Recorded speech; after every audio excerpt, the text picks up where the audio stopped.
Hello everyone, I'm İdil and this is my second year at Bilkent University. I'm studying computer science and this is my Physics 101 project. The main objective of my project is to observe the Springs coefficient in the way it is connected.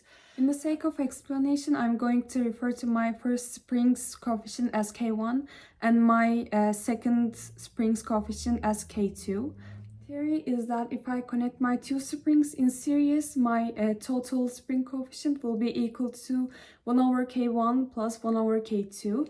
And if I connect them in parallel, the total spring coefficient will be equal to K1 plus K2. Equipment needed for this experiment is an air table and its accessories, 2 extra 50-gram masses, a ruler, a scale, 2 springs, tape, scissors, wooden blocks, and scientific calculator. First, the extra 2 masses will be taped onto the puck to ease the compression. Then wooden blocks will be taped into the springs to stabilize the compression part. After compressing the first spring, its stiffness will be measured and then the puck will be released. Using the data points on the paper, the average velocity of the system will be found. And then the kinetic energy of the system will be calculated. Because there is no friction in the system, its kinetic energy will be equal to the initial spring potential energy. Using this conservation of the energy, the system's spring coefficient will be found.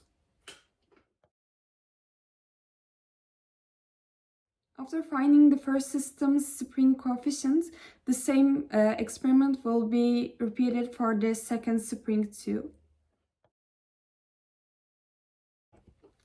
And then the springs will be connected in parallel and the system's spring coefficient will be found. Lastly, the springs will be connected in series and their total spring coefficient will be found. As for the results, connecting the springs in parallel gave only 5.9 error rate, and it was very similar to what I expected. As for connecting the springs in series, the error rate was 32.9, which is a bit higher than I expected.